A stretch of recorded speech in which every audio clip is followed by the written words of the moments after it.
Welcome to Lifeworks Today. This podcast is provided so that together we can create a world in which all people love their lives. Our current human systems aren't working. The way of superior versus inferior, or management versus employee, or adult versus child. We need a powerful, positive, and sustainable transformation. This podcast is for you who seek to be happy, fulfilled, and peaceful so that your abundant life works today. Welcome to Lifeworks Today. This podcast is designed to provide stories and information to help those who are listening in any role that want to expand their potential. We invite guests on our program who are committed to personal and professional growth. So I have a very important guest I'm going to be introducing you to. Jeffrey Hallett, goes by Jeff. He's an independent principal agile coach. So he's had a lot of experience in a lot of different organizations. Jeff has a 30-plus year career in medical and healthcare technology, holding a variety of positions in engineering, process and program management, product management, and agile lean organizational transformation. So today I'm going to be asking Jeff 4 questions designed to help our listeners understand the forces that lead Jeff to a life of service and meaning.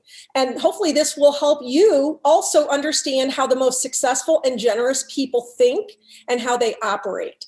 So in asking questions of Jeff ahead of time, I'm going to tell you a little bit about what he's most passionate about and how I sort of unfolded that, if hopefully I did it in a way he'd agree with.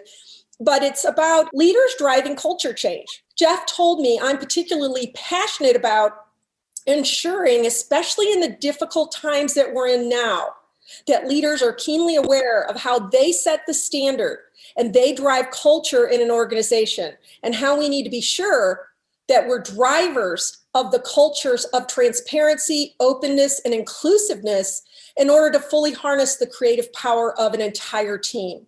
This is particularly true in organizations that claim to be agile and talk about having a learning culture and being innovative, creating environments where people can safely express ideas and fail forward.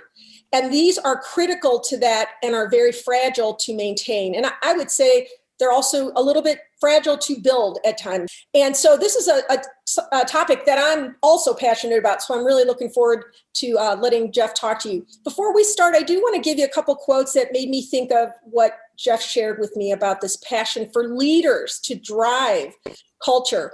And the first one is by Peter Drucker. And it's the greatest danger in times of turbulence, and God knows we have turbulence right now, is not the turbulence. It is to act with yesterday's logic. So that kind of fits in with that quote I often share about how we fail to look at our behavior and our belief systems, that they could be outdated. So that's the real danger, is not realizing that yesterday's logic may need to be updated. And the other one was by John Kotter, who's a professor of leadership at Harvard Business School, and he's also a best-selling author. And he said, the rate of change is not going to slow down anytime soon. If anything, competition in most industries will probably speed up even more in the next few decades. And that's why I wanted a thought leader and a change agent like Jeff Hallett on this program, because he probably could have written these quotes himself. And so they say a lot about what he's doing, not only in Agile, but also in the world of people systems. So Jeff, go ahead, and if you would, just introduce yourself in any way you want to add anything, and then just set the stage for our listeners around the question, what purpose, values, and vision do you have for success in your life and work? Hey, Judy. Yeah, glad to be here. And, you couldn't have chosen, 2 more fantastic quotes, I hope, to lead into this. I mean, those are both great guys I've read a lot from and, kind of admire. So really appreciate you bringing them there. I think for myself, really, I started out as an engineer, software engineer, way back when, now it feels like. And, like a lot of engineers, I started out, wanting to make cool stuff using cool technology and, learn some neat things along the way. And, that was all good. And I feel like I did a lot of that. But I realized early in my career that what gets in the way most of engineers, any creative knowledge worker really, it isn't the technology. It's not the skills they need to learn. It's usually the systems that they have to operate in are where they find the greatest impediment, kind of to achieving what they want to achieve for themselves. So that's kind of why, my career, I made the shift into management, because I realized that you've got to change those systems from the inside out. And I wanted to get in a position where I could really influence those and, kind of started taking on, kind of that journey of saying, how do we make these leadership structures, these organizational cultures, these ways of working more conducive to creative people really achieving the full potential that they want to achieve and that the organizations want them to achieve. You started out by saying I was an engineer in software development, and then you started wanting to move into the leadership levels, and you're talking about systems. You're really talking about two kinds of systems. You're talking about software systems or business systems, but also the people systems is what I'm hearing you say. Right. That kind of have to develop by hitting the wall all the time, because I know a lot of engineers, they don't even realize the interpersonal. Right. They that is absolutely true, and they don't. And tragically, one of the places where we kind of fail our engineers in a lot of cases is, quite often engineering managers come from stellar engineers. I see people that execute and build, great stuff, high quality. They demonstrate good teamwork, those things. And then, the assumption is made, well, we're going to advance their career by making them a manager. And that's actually not a career advancement. That's a career shift, right? I mean, that's a totally different skill set. And that's something I did realize, actually early. And, my journey, from there, said, well, if I'm going to do this, I have to adopt a completely different skill set. Start learning. And like most people, my failures taught me the most along the way. I'm sure any of my friends and colleagues that are listening to this will remember times when I blew it big time. But we learn through our failures, and I hope I've learned through mine as well. Can you share maybe one thing that you learned from something like that? And if you want to tell us the failure, you can, but you don't have to. I think I think some of the valuable lessons I learned is I'm a strong personality, like a lot of people, in the technology, space. And just learning, how to really use the empathy, how to develop some emotional intelligence to really, one of my favorite books is, Crucial Conversations, learning how to put yourself in someone else's shoes, to walk backwards in their journey, to understand where they're coming from, so you can actually find ground to make win-win situations. I mean, these are all, techniques that I think, successful leaders need in their tool belt. There was a day way back when we were in command and control situations where leaders had to be strong people. They were decisive decision makers. They pointed and people walked. And we're not in that world anymore. Like Cotter said, change is happening. No one person can be on top of it all the time. Well, and Jeff, I love that you're talking about the shift from command and control. I would also say some of the best leaders that have moved into this stage of our evolution and culture are also firm and decisive, but they're firm and decisive about shared power, about helping everybody rise, like you said, to win-win, which is so like, I think a lot of people think if we don't use the autocratic command and control, people are just going to be namby-pamby. And that's not at all what you or anyone else that really understands this work is doing. Yep. And I think the real key there is strength through strategy and vision versus strength through tactics and management, right? I mean, micromanagement is what I get at when I say management. I mean, and this is, I just recently heard some interesting talks by Admiral Richardson. I'm sure you're familiar with who he is. Very distinguished naval career. He makes a point that, increasingly because of the technology and the world theater, we have to move to more distributed, integrated command structures where, forces will not be, collected in one place where they can easily collaborate and receive vertical direction continuously. They have to be given the bigger picture, being given the mission, and then be expected to operate and execute on the periphery. that's why when we talk about leadership development in LifeWorks systems, we talk about developing people from the top all the way to the bottom, because I think a lot of organizations still can't fathom that you could do that in a distributive way. But it's kind of like in the days when we thought it's not possible for us all to have a desktop computer or all of us to have a cell phone. I mean, it's just poor thinking that it can't be fully distributed today with technology and everything that we have. So, and it doesn't really matter how old a leader is. If a leader is persuadable, if a leader is able to learn new things because they're not so convinced that I've already got the truth, I've got a lock on it, and it's all done, and so that's what I really admire about him, is that he is a person that's constantly aware of where the future is going. And I think that's why I picked you to be on this podcast, Jeff, because I think you're also very aware of what's happening now and what's coming next. Can you tell us a little bit about your vision for success? What is the one you operate from?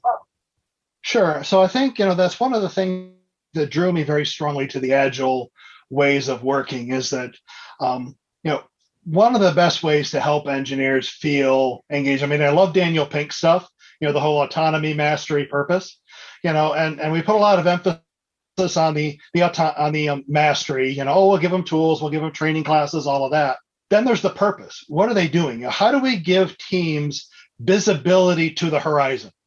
So they know where they're going? Because I don't know about you. Could you drive to the store if you couldn't see more than 10 feet ahead of you? Of course not. You got to be able to see what's coming so you can anticipate, react, plan for the future.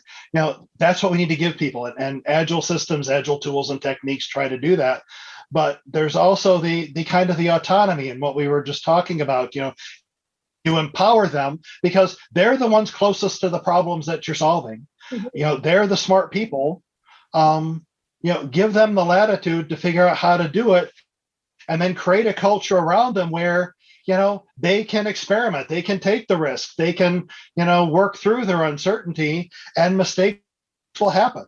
And making it safe for them to make mistakes without it being a catastrophe, right? I think a lot of people were raised where if they made a mistake, they thought they were going to get fired. Well, those are those guardrails, and it's important, because, we're people, we need boundaries, we need to know, where the limits are, we need to know where my authority ends and begins. I've always looked at things like ownership and empowerment as flip sides of the coin of accountability and responsibility. You can't have one without the other. If you're going to take ownership for something, you are accountable for its outcome. If you're going to be empowered for something, I'm responsible to follow through on that. But I do need to know where my limits are too. We always say that people need to be both responsible and free, because that's also a component. Like, yes, we do need to be, if we own it, we need to be accountable to it. But we also need to remember that that's the most freedom we can have. When we become accountable, our freedom can go higher, because the two need to go together. Otherwise, you either have anarchy or you have authoritarianism, and neither of those feels good to anybody. Would that be your vision, Jeff, that people become empowered? Is that kind of what your focus is? Because I look at purpose, not necessarily where you're going today or the next 5 years, but more like, what is the overall thing I want to cause? What's the trajectory? So what is that for you? I think empowerment is it, but I think at the core of empowerment is trust. And that's one of the really big things, kind of in the space of psychological safety, clearly, is trust, right? That leaders are walking their talk, that they believe and they want a culture a certain way, they have a set of values, that they are embodying that, and they're showing the employees, what model, what example, to be following, reinforcing the good behaviors that drive those values, maybe providing some, feedback on behaviors that don't support the values. And that's where leaders are really responsible now. And they have to set the vision for the company, sure, but you have to set the vision for, the values and the behaviors that you want to be behind that. Because increasingly today, how you do something is as important as what you do. Oh, that's where really the biggest thought leaders are all kind of in convergence. Jeff, when you think about what you're trying to accomplish, not only in agile transformations, but transformational leadership models, you're really bringing both simultaneously. What are some of the barriers that you encounter in the work you're doing in companies and anything that you've worked in? one of the biggest barriers sometimes you just run into is just pure human nature. In some cases, I mean, a lot of leaders, like we mentioned, have gotten to where they are, because they had results, doing things the way that they did them, and they see themselves in a certain way. They want to see their role in the organization in a certain way. And sometimes, what we're asking leaders to do is take a step back, take a different approach, give away some of that, visible status, give away some of that positional authority, to other people and trust them, to use their knowledge and creativity to deliver results.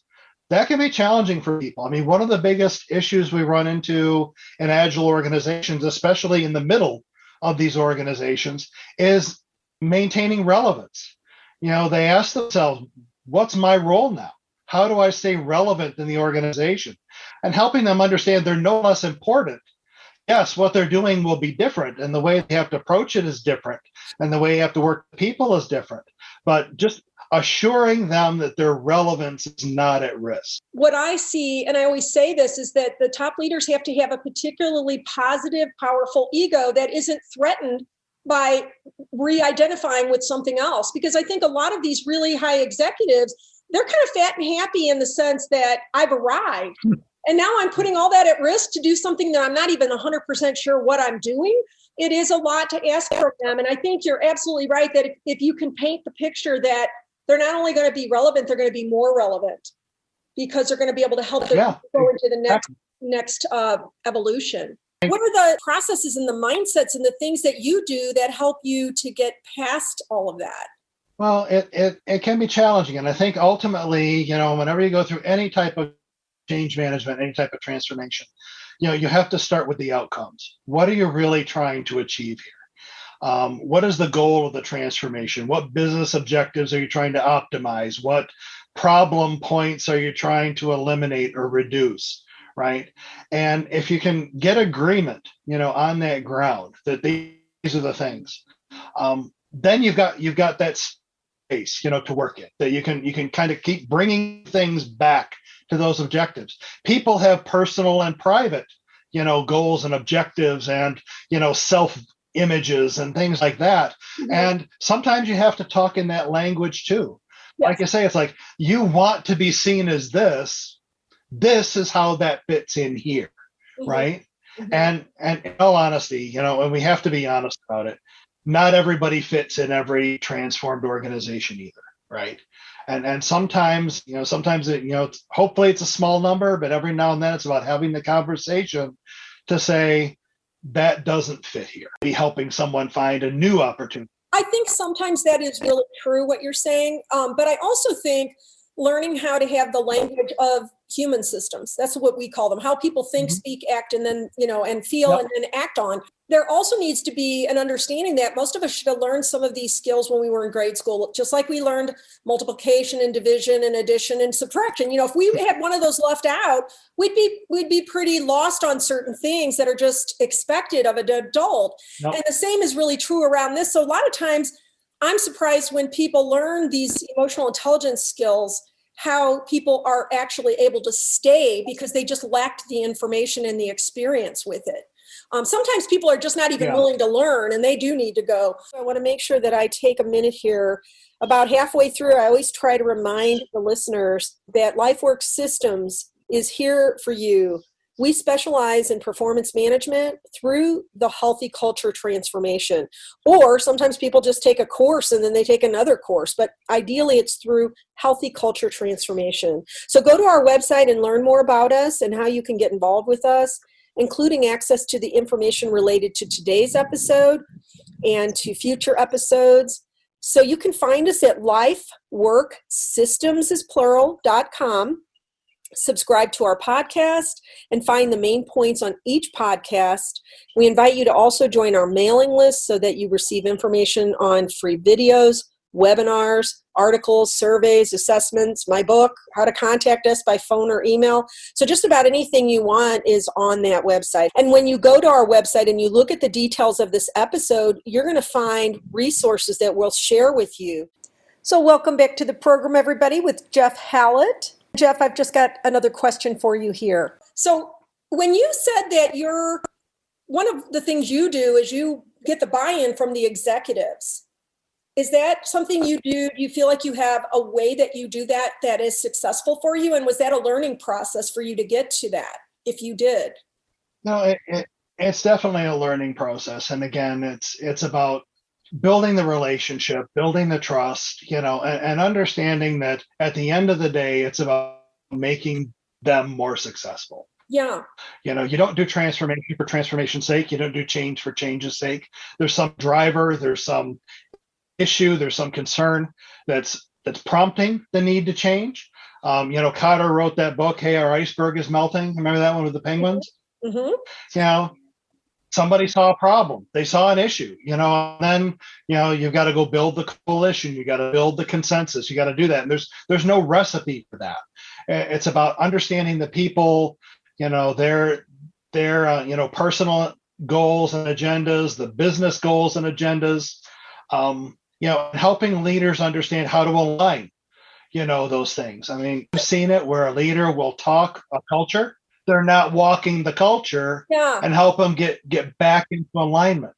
Well, the reason I asked that question, Jeff, is that a lot of times we talk to agile coaches and consultants a fair amount because they're some of our best partners. And it's so cool because you guys already philosophically align with the worldview of culture that we have. So it's always like talking in shorthand. But one of the barriers that I hear a lot of them say is they come in and they're assigned to help bring agile in. And then the executives kind of think of it as, that's not my part. How do you get those executives to go see themselves as part of the entirety of it instead of just saying, oh, you're the tech people that need to do this agile thing over here? Well, and this is there's the technical agility, that you bring to, say, development teams, and you're working those development value streams and even some operational value streams. But then there's the business agility. How does the business itself, operate more with an agile mindset? And I think that's where the leadership has to be most engaged. It's in the mindset, understanding what it means to be an agile business, what it means to, create empowerment, what it means to have decentralized decision making, how to create those accountability structures. Because, we're all people. It's great to empower and delegate, but you have to trust and then verify, right? Leaders have to know what's going on. How do I engage with these communication structures without dominating them and overwhelming them? Yes.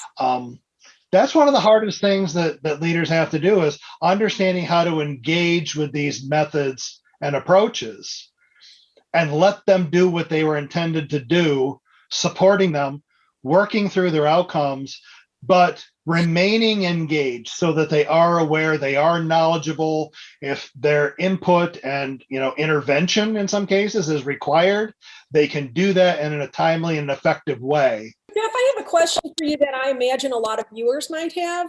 Not everybody, but some. Some think of agile and they think of the technology. But when you talk about a business agility, can you give an example? Like I always give an example for that so people understand what it means to have enterprise agility as opposed to just software development agile practices.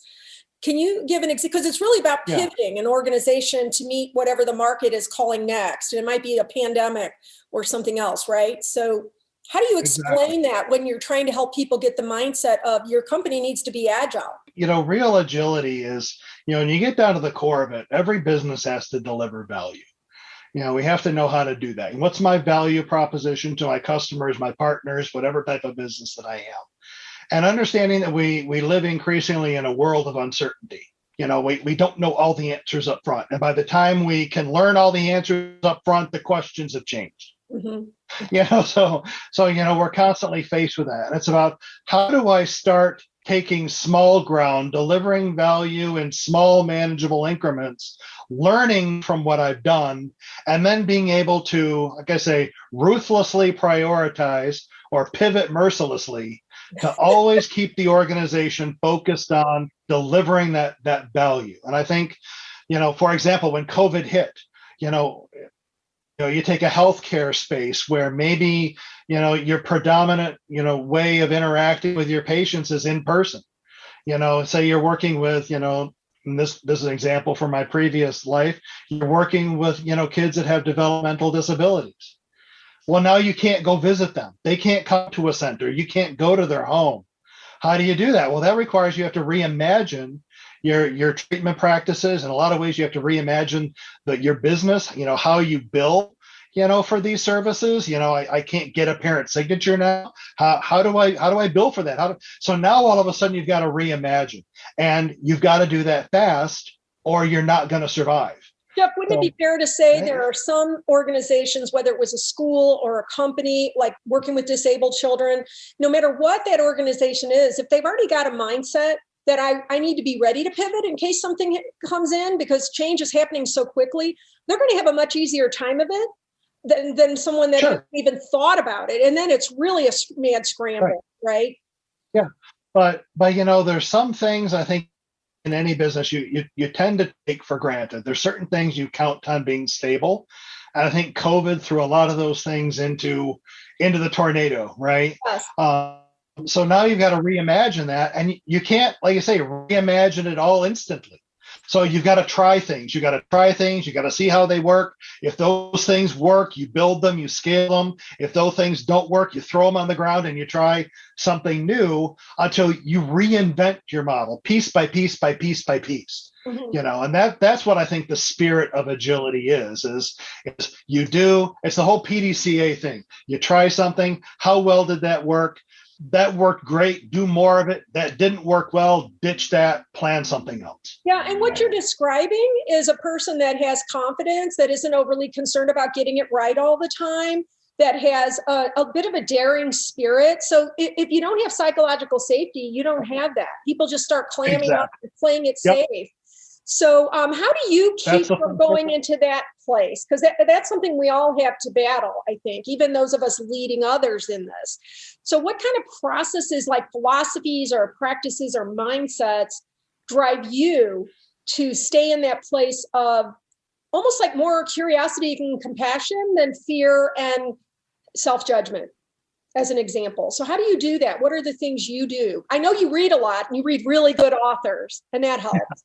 Yeah, that definitely helps. There's certainly a lot of smarter people out there than I am. People that have done a ton of this stuff, picking it up.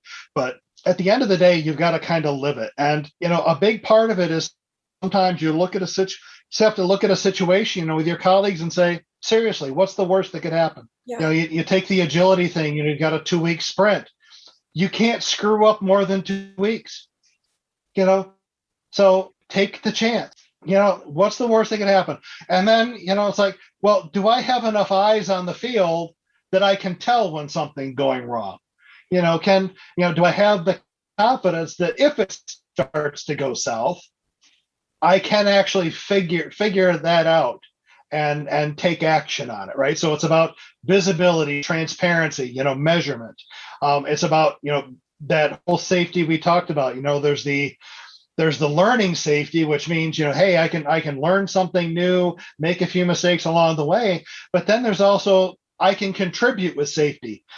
Do we have any bad ideas? If I put out a really radical idea, are people going to think I'm stupid? Or I don't care if my idea is not adopted. Maybe it's just not the right time for it. But I should be able to lead with any relevant, idea.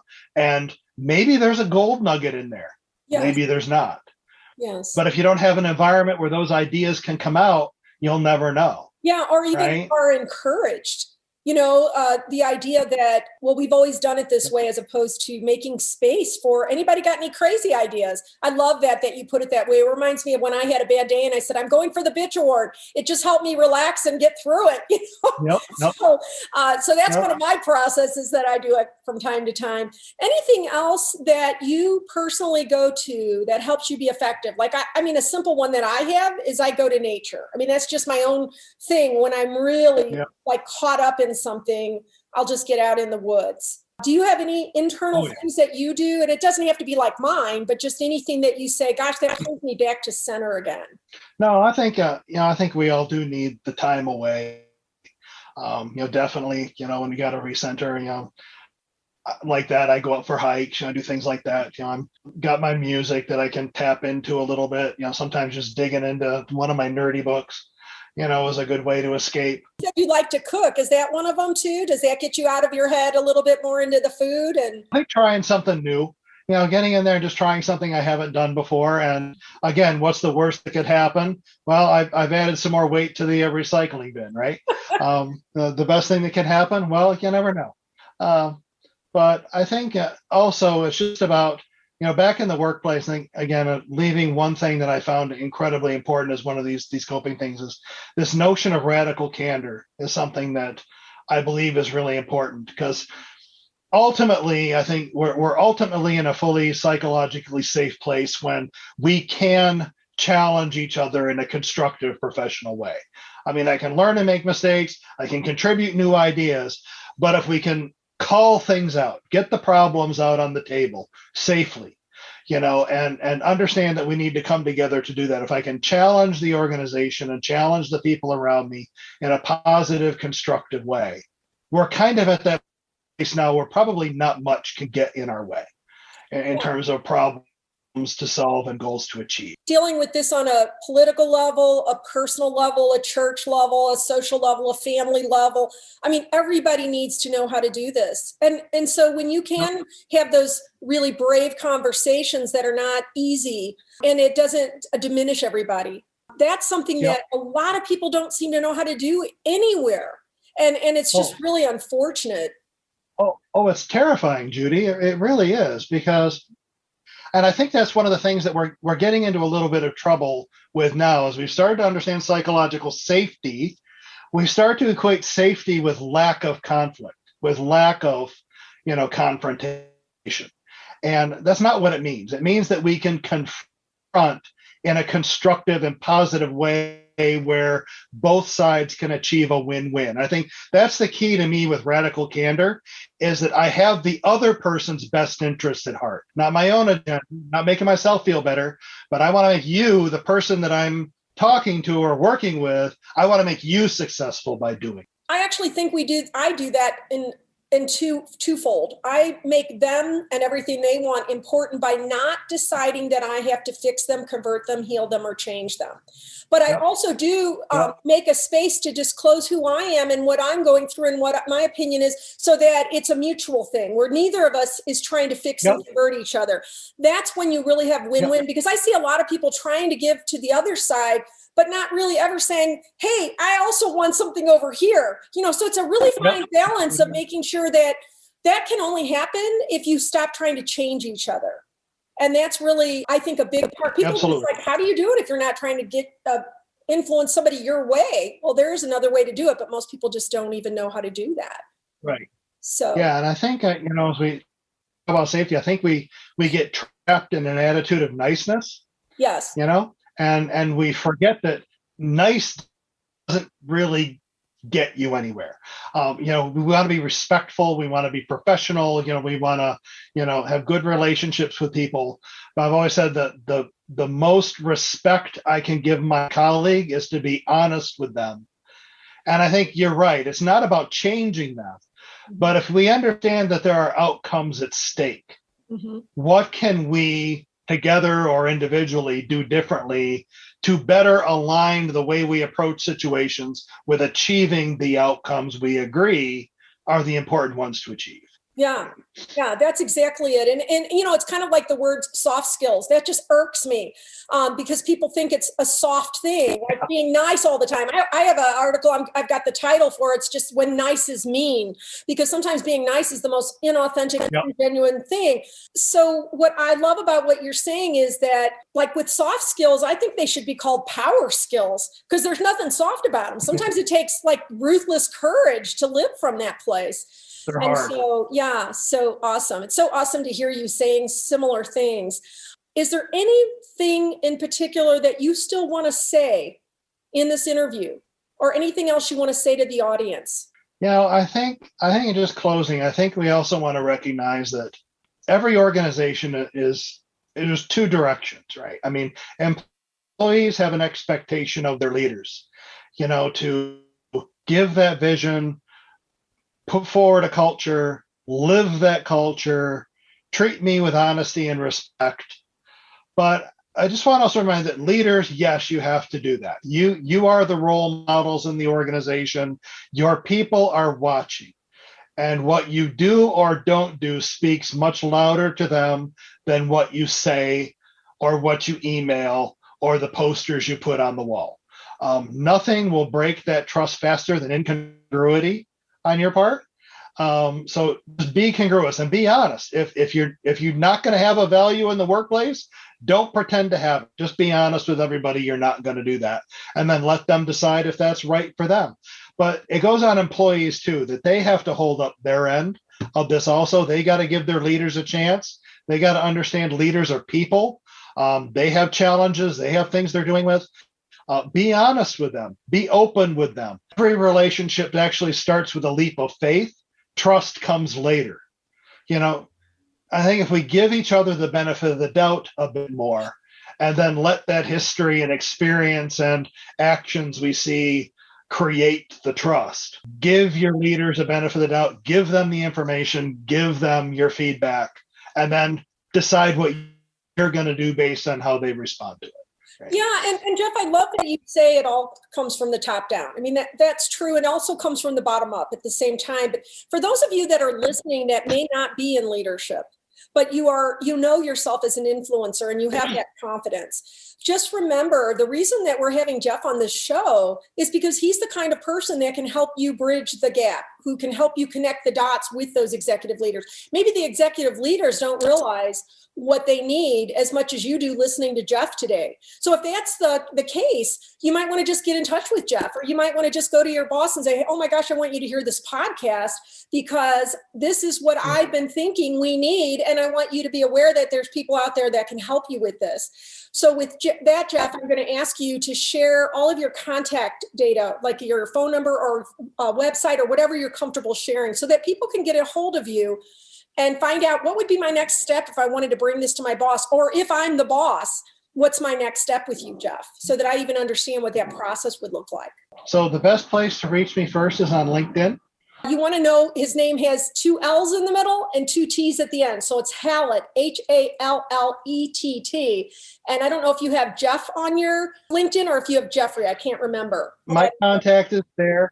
Yep. I'm open to messages there. Contact me like that. And then we can strike up a dialogue. And if we need to have a phone call or a Zoom or something else, we can sort that out from there. Awesome. That's great. Thank you, Jeff. And I hope that everybody takes some time to go and look at this podcast and check in with Jeff. So thank you for listening to LifeWorks today. This is to you, Jeff, but also to all of our listeners. I want to thank you, Jeff, for being the guest today. And I appreciate that you have brought such intelligence and thoughtful insights. And I'm sure the people that are listening to this podcast appreciate that about you as well. This podcast was brought to you by Lifeworks Systems. The intent is to provide you with hope and new ideas. And I know Jeff has brought some of that to the surface. Thank you for listening to LifeWorks today.